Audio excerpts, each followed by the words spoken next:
और माध्यमिक शिक्षा एवं संस्कृत शिक्षा आपसे अनुरोध करना चाहेंगे अपना मार्गदर्शन और उत्प्रेरण हमें प्रदान करें। माननीय मंत्री महोदय। परम सम्मानीय राजस्थान के यशस्वी लोकप्रिय मुख्यमंत्री जी श्री अशोक जी गहलोत साहब, शिक्षा राज्य मंत्री श्रीमती जाहिदा खान जी, राज्य के मुख्य सचिव महोदया श्रीमती उषा शर्मा जी, शिक्षा विभाग के अन्य अधिकारीगण, हमारे प्रमुख सचिव माननीय मुख्यमंत्री जी के श्री कुलदीप रांका जी, अखिल अरोड़ा जी, प्रमुख सचिव शासन सचिव वित्त गौरव जी अग्रवाल, हमारे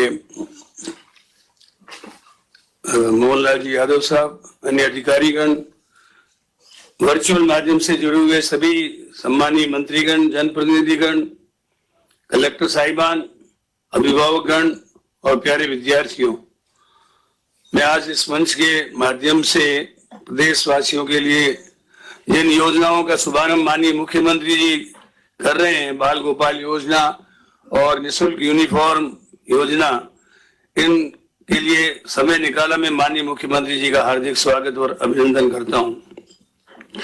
माननीय मुख्यमंत्री जी शिक्षा और चिकित्सा इन दोनों के लिए पूरी प्राथमिकता के साथ वित्तीय साधन उपलब्ध करा रहे हैं, जिसके कारण शिक्षा के क्षेत्र में खासतौर से Mahatma Gandhi English medium school और अभी हाल ही में 750 प्री प्राइमरी एजुकेशन के स्कूल देकर हमने शिक्षा के क्षेत्र में निजी शिक्षण संस्थाओं से एक हेल्दी कंपटीशन शुरू कर दिया है। मुझे बताते हुए खुशी है कि विद्याधर नगर में Mahatma Gandhi English medium school के 30 सीटों के लिए लगभग 2600 विद्यार्थियों ने प्रार्थना पत्र दिए और उनका लॉटरी के माध्यम से चयन हुआ। इसी प्रकार प्री प्राइमरी एजुकेशन की जो शुरुआत हो रही है, इस संबंध में भी लोगों में बहुत उत्साह है। मैं गांव में जाता हूं तो गांव के लोगों ने ये कहा है कि अब हमारे बच्चे डॉक्टर बनेंगे, इंजीनियर बनेंगे, आईएएस अफसर और कलेक्टर बनेंगे, क्योंकि माननीय मुख्यमंत्री जी ने हमारे लिए गांव में इंग्लिश मीडियम के स्कूल शुरू कर दिए हैं। आप विचार करो कि पहले निजी शिक्षण संस्थाओं में, पहले तो गाँव में ऐसी कोई व्यवस्था थी नहीं, और शहरों में जो व्यवस्था थी उसमें 25,000 से लेकर 1.5-2 लाख रुपए सालाना फीस लगती थी। अब वही शिक्षा सरकार निःशुल्क देने जा रही है।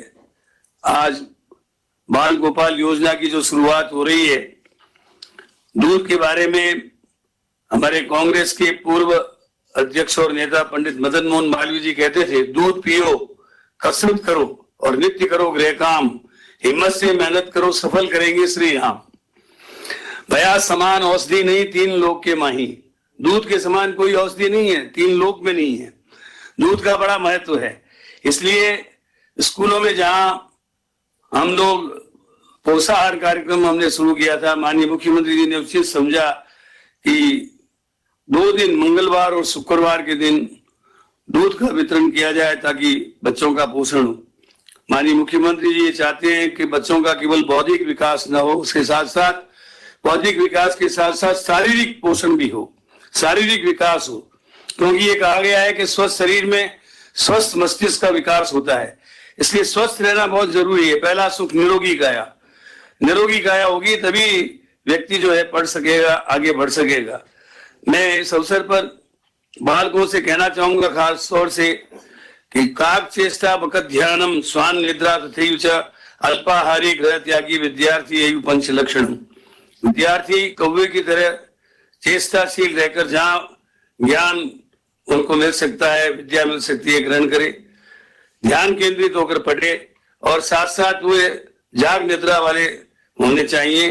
गर्भस्थी की बातों से अलग रहकर उनको नियमित रूप से पढ़ाई करनी चाहिए और उनको संतुलित आहार लेना चाहिए। ये संतुलित आहार देने के लिए ही माननीय मुख्यमंत्री जी ने बाल गोपाल योजना की शुरुआत की है। इससे 2 दिन जो बच्चों को दूध पीने के लिए मिलेगा, इससे वे पौष्टिक आहार प्राप्त करके अपने शरीर को स्वस्थ रख सकेंगे।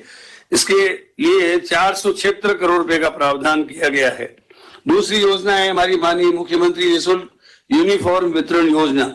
इसके अंतर्गत लगभग 70 लाख बच्चों को 2-2 सेट पोशाक के मिलेंगे और वे एक अनुशासन में रहकर एक जैसे कपड़े पहनकर स्कूल में आएंगे तो उनका एक अलग ही फिजा होगी। माननीय मुख्यमंत्री जी ने इसके लिए सिलाई के लिए राज्य कोष से अतिरिक्त वित्तीय प्रावधान किया है और मुझे कहते हुए खुशी है कि हमारी आज सारे राजस्थान में जितने भी हमारे ब्लॉक्स हैं उन सब में पोशाकों का वितरण हो जाएगा और बाल गोपाल योजना की भी विधिवत रूप से शुरुआत हो जाएगी। इस अवसर पर मैं 2-4 बातें आप सब लोगों को बताना चाहूंगा। एक तो इंस्पायर्ड योजना जिसमें नए वैज्ञानिक बाल वैज्ञानिक तैयार किए जाते हैं, इसमें 2 साल से राजस्थान प्रथम आ रहा है। फिट इंडिया में भी राजस्थान प्रथम स्थान प्राप्त कर रहा है। इसके अतिरिक्त जो हमारे एजुकेशन के लर्निंग प्रोसेस है और नेशनल अचीवमेंट जो शिक्षा के क्षेत्र में हुए हैं उनमें भी राजस्थान का प्रमुख स्थान रहा है और लर्निंग प्रोसेस में पहले 3 राज्यों में राजस्थान का नाम है। अभी हाल ही में माननीय मुख्यमंत्री जी के नेतृत्व में हम लोगों ने 2 अक्टूबर को सर्वधर्म प्रार्थना सभा की और 12 अगस्त को हम लोगों ने देशभक्ति के गीत गाए, उसमें 2 विश्व रिकॉर्ड बनाए और उसमें माननीय मुख्यमंत्री जी को अवार्ड दिए गए। इसी प्रकार हमने इंदिरा जी के जन्म दिवस पर 19 नवंबर को पूरे राजस्थान में 60,000 स्कूलों में कोशिश की कि वहां चेस खेली जाए। आजकल के बच्चे मोबाइल गेम खेल रहे थे, उससे उनमें रेडिएशन का प्रभाव पड़ रहा था और बच्चे जो है पबजी वगैरह खेलकर कई आपने देखा होगा देश में कई बच्चे जो है मौत के शिकार हो गए थे। उनको इस लत से हटाने के लिए चेस चूंकि एक दिमागी गेम है, उससे एकाग्रता आती है, उससे चिंतनशील व्यक्ति बनता है, उससे नियोजन के प्रति उसका दिमाग बढ़ता है, प्लानिंग करने की शक्ति बढ़ती है। तो चेस का गेम शुरू हुआ है। मैं समझता हूँ इसमें भी हमने एक रिकॉर्ड बनाने की कोशिश की है और इसके साथ साथ आपने देखा होगा कि शिक्षा के क्षेत्र में खासतौर से नामांकन को देखें तो पिछले 2 वर्षों में 19 लाख नामांकन राजस्थान के सरकारी शिक्षण संस्थाओं में बढ़ा है।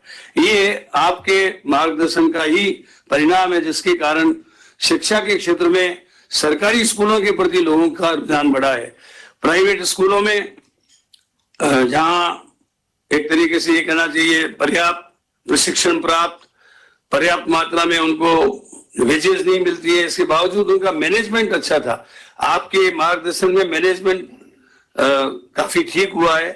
डिजिटल अटेंडेंस वगैरह भी लेने का हम प्रयास कर रहे हैं जिसके कारण से स्कूल में अध्यापकों की उपस्थिति सुनिश्चित की गई है और उसी के कारण परीक्षा परिणाम भी करीब करीब पहले की तुलना में काफी अच्छे आ रहे हैं। मैं उम्मीद करता हूं कि इन दोनों योजनाओं के शुरू होने से और ज्यादा अनुशासन आएगा, विद्यार्थी हमारे जो है तैयार होंगे। इसके साथ साथ ग्रामीण ओलंपिक खेल जो अभी राजीव गांधी जी के नाम से खेले गए थे उससे भी विद्यार्थियों में एक नए जोश का संचार हुआ है और खेलों के प्रति रुचि बढ़ी है। पहले लोग केवल स्कूली खेल प्रतियोगिताओं के लिए खेलते थे, उसके बाद खेल बंद हो जाते थे, लेकिन राजीव गांधी ग्रामीण ओलंपिक खेलों ने पूरे ग्रामीण क्षेत्रों में खेलों के प्रति लोगों की अभिरुचि बढ़ाई है। इसी प्रकार अभी पिछले साल राजकीय विद्यालयों में जो हमारे विद्यार्थी कोविड में पीछे रह गए थे, कोविड के कारण पढ़ाई का लॉस हुआ था, तो 30 से 8वीं तक आपकी प्रेरणा से हमने एक ब्रिज कोर्स शुरू किया जिसमें हिंदी, इंग्लिश और विज्ञान इन 3 विषयों में करीब 1,33,00,000 बच्चों ने अभी इम्तिहान दिया। उसका आर्टिफिशियल इंटेलिजेंस के माध्यम से हमने मूल्यांकन कराया और वो भी अपने आप में एक रिकॉर्ड बना। आर्टिफिशियल तरीके से इंटेलिजेंस के माध्यम से अमेरिका जैसे देश में भी इस तरह की परीक्षाएं 3री से 8वीं तक नहीं हुई है, उच्च कक्षाओं में तो होती है, लेकिन ये रिकॉर्ड आपके मार्गदर्शन में हमारे यहाँ बना है और मैं समझता हूँ कि आने वाले वक्त में 10,000 इंग्लिश मीडियम के स्कूल आप हमें दे रहे हैं, कंप्यूटर टीचर्स दे रहे हैं। इससे विद्यार्थियों का स्टैंडर्ड बढ़ाने में, गुणात्मक सुधार लाने में हमें और अधिक सहायता मिलेगी और एक शैक्षणिक क्रांति की मिसाल आपके नेतृत्व में राजस्थान में कायम होगी। इन्हीं शब्दों के साथ मैं अपनी वाणी को विराम देता हूं। आपका आभार व्यक्त करता हूं।